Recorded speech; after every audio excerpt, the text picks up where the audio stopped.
Hoje nós vamos estudar sobre os Estados Unidos, conteúdo da primeira série do ensino médio. É importante que você tenha em mãos o seu material para poder acompanhar a nossa aula e também os prints que você puder tirar dos quadros que eu vou apresentar aqui. É como se eu estivesse na sala de aula e colocasse a matéria no quadro e fosse explicando a partir desse esquema, desse quadro que eu vou apresentar para vocês, tá bom? Então, nós vamos falar hoje sobre os Estados Unidos. A primeira grande coisa que eu gostaria de dialogar com vocês é o seguinte: expansão territorial e vantagens naturais. É o primeiro grande ponto. Nós vamos falar, então, sobre as grandes características desse país que é considerado a maior potência do mundo. E ela é a maior potência em diversos aspectos. Ela é no campo econômico, no campo cultural, no campo político, no campo militar principalmente. Então a gente está falando de uma potência que se estabeleceu principalmente depois da Segunda Grande Guerra Mundial. Grandes vantagens territoriais. Outro ponto importante para falar aqui sobre os Estados Unidos. É o quarto maior país do mundo. Uma diversidade infinita ali de recursos no seu subsolo, o que na verdade foi uma das bases do seu desenvolvimento. Uma variedade climática também muito grande, o que possibilita, por exemplo, uma diversidade também em relação à cultura daquilo que se pode plantar. Nos Estados Unidos, é importante lembrar, a agricultura é algo realmente muito forte, um tipo de agricultura mecanizada, agricultura moderna, especializada. E outra característica também muito propícia para o desenvolvimento desse país é que ele apresenta solos muito férteis e topografia favorável para a agricultura. Então, são fatores que, reunidos, podem contribuir para o desenvolvimento de um determinado país. É claro que nós precisamos colocar em condições aqui também desse debate o processo histórico. Não basta apenas ter riquezas naturais, não basta apenas ter um grande território, um solo, um subsolo com muitos minerais. É necessário também reunir algumas outras condições históricas para que um país possa ser considerado desenvolvido. Outro ponto importante que eu gostaria de apresentar para vocês é que os Estados Unidos apresentam uma grande expansão industrial. É importante lembrar lá no início da história da colonização americana. Os Estados Unidos, na verdade, tiveram um tipo de colonização diferente.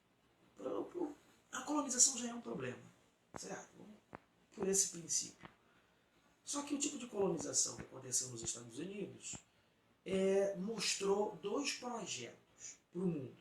Primeiro, uma colonização de ocupação e desenvolvimento, e por outro lado, uma ocupação também de exploração, como aconteceu na maioria dos territórios da América.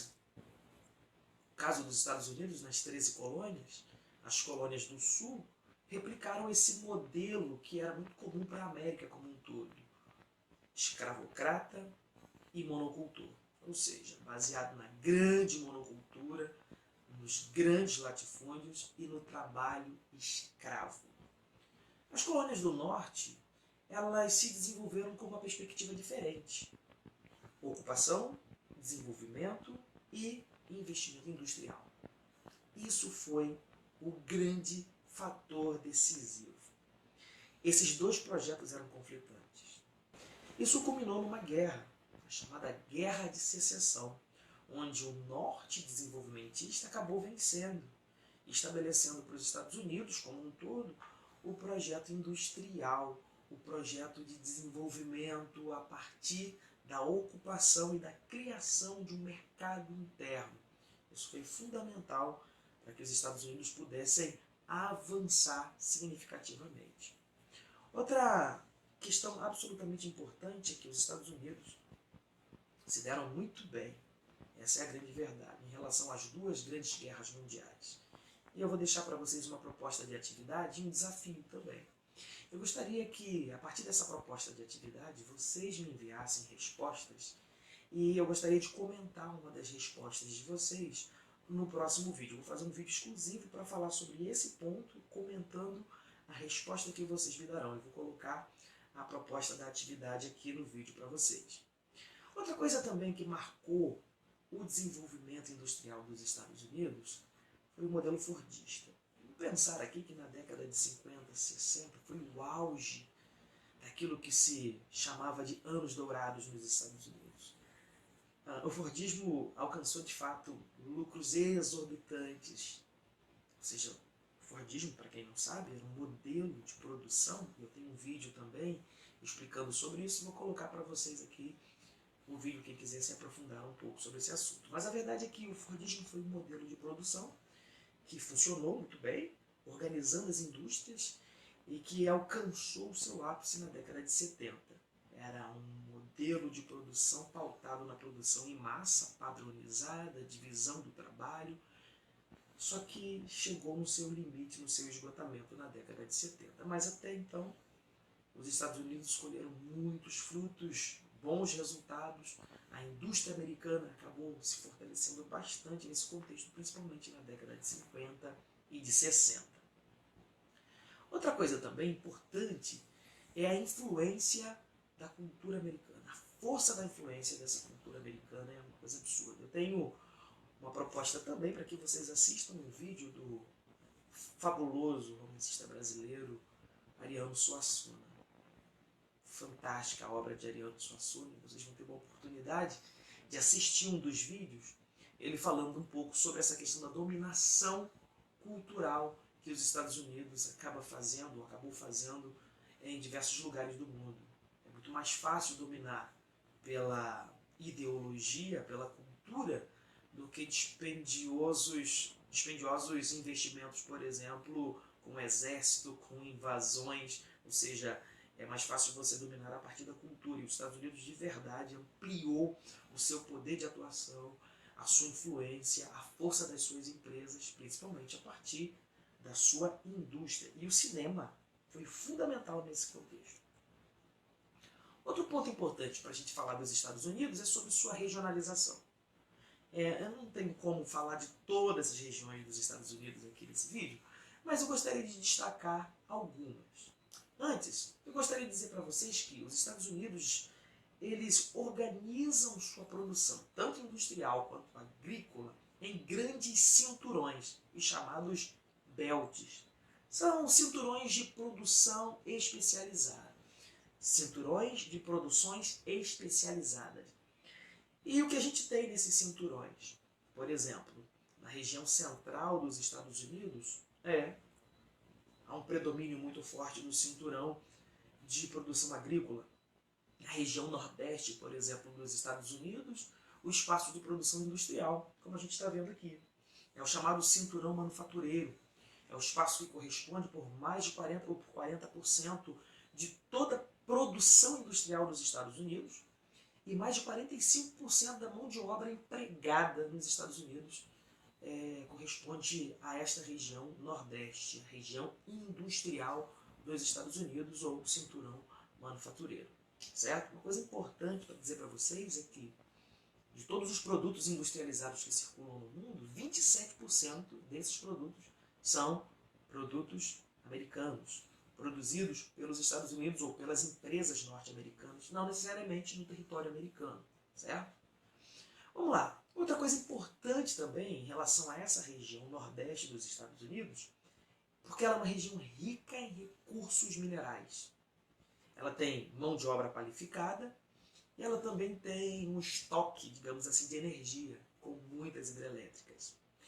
Também é muito bem servida de transporte, rodoviário, aéreo, além de hidrovias. Ou seja, eu estou falando que a região nordeste dos Estados Unidos, ela agrega todas as condições de infraestrutura, condições industriais, de mão de obra qualificada, para que possa ser, de fato, um ambiente absolutamente produtivo.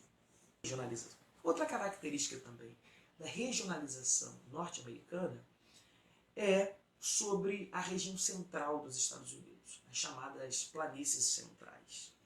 Ali, nesse mapa você vai poder perceber, por exemplo, é o espaço principal em relação à produção agrícola do país, nos chamados belts, nas diversas produções das diversas culturas ali. é um espaço de agricultura mecanizada, altamente especializada, certo? Lembrando que os Estados Unidos figura como um dos grandes produtores de grãos do mundo.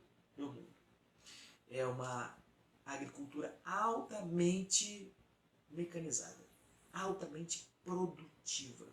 Ou seja, qual é a ideia? É tirar o máximo da produção com o mínimo de tempo e utilizando o mínimo de espaço. Isso é o tipo de produção agrícola dos Estados Unidos. Outro setor, outra região importantíssima, que tem ganhado muito destaque nos Estados Unidos, é a costa oeste americana. É a área que mais cresce nos Estados Unidos. É a área do Vale do Silício, você já deve ter ouvido falar, onde há uma grande concentração de tecnopolos, onde há, por exemplo, empresas conhecidas no mundo todo, Intel, Motorola, Apple, Google, ou seja, são grandes empresas, além de outras, é claro, grandes empresas que se instalaram nessa região, formaram ali grandes tecnopolos, áreas de produção de tecnologia de ponta e também de conhecimento. Uma área também de produção de conhecimento, de grandes universidades, de grandes pesquisas. E para finalizar, uma análise sobre o momento atual dos Estados Unidos. Bem, eu disse a vocês que os Estados Unidos se consolidou no mundo como uma grande potência, principalmente após a Segunda Guerra Mundial. É importante falar sobre isso. A ação dos Estados Unidos foi fundamental para dar fim à Segunda Guerra Mundial. E demonstrando nada mais, nada menos do que o maior poder bélico já visto. Os Estados Unidos simplesmente lançou 2 bombas nucleares no território japonês e, do outro lado, a União Soviética barrou, na verdade, impediu. Do outro lado, por exemplo, a União Soviética cercou o exército de Hitler em Berlim. E nós temos essas 2 grandes potências saídas da Segunda Guerra Mundial. A gente sabe que no contexto histórico, os Estados Unidos acabaram se consolidando como uma grande potência e a União Soviética acabou se dissolvendo em 1991. Então, o poder dos Estados Unidos é um poder que pode ser considerado unipolar, ou a gente pode chamar os Estados Unidos de uma hiperpotência da atual ordem mundial. Eu vou também deixar para vocês aqui um vídeo que eu falo sobre isso, sobre a velha ordem mundial. Nessa semana próxima eu estarei também com um vídeo sobre a nova ordem mundial. É importante que vocês acompanhem esse debate. No contexto econômico, a gente debate o seguinte: os Estados Unidos enfrentam uma certa concorrência, principalmente da China hoje, mas a China, que é a segunda maior economia do mundo, ainda está bem distante daquilo que é a realidade dos Estados Unidos. Os Estados Unidos ainda é o maior PIB do mundo, a maior economia, a maior força industrial. Então, a gente diz que nesse momento há uma tendência à multipolaridade, ou seja, diversos polos de poder no campo econômico. Os Estados Unidos não reina sozinho, existem outros países muito ricos também, muito poderosos também, mas no campo político, no campo da influência geoeconômica, os Estados Unidos, no campo da influência geopolítica, os Estados Unidos ainda é a grande potência e vai continuar sendo por um bom tempo. Eu gostaria de propor a vocês o seguinte: estudem, pesquisem um pouco mais sobre os Estados Unidos, sempre aparece nas provas dos vestibulares, e façam as atividades, os exercícios conceituais e contextualizados que estão na nossa apostila e a proposta de atividade que eu colocarei aqui para vocês. Um forte abraço e até a próxima.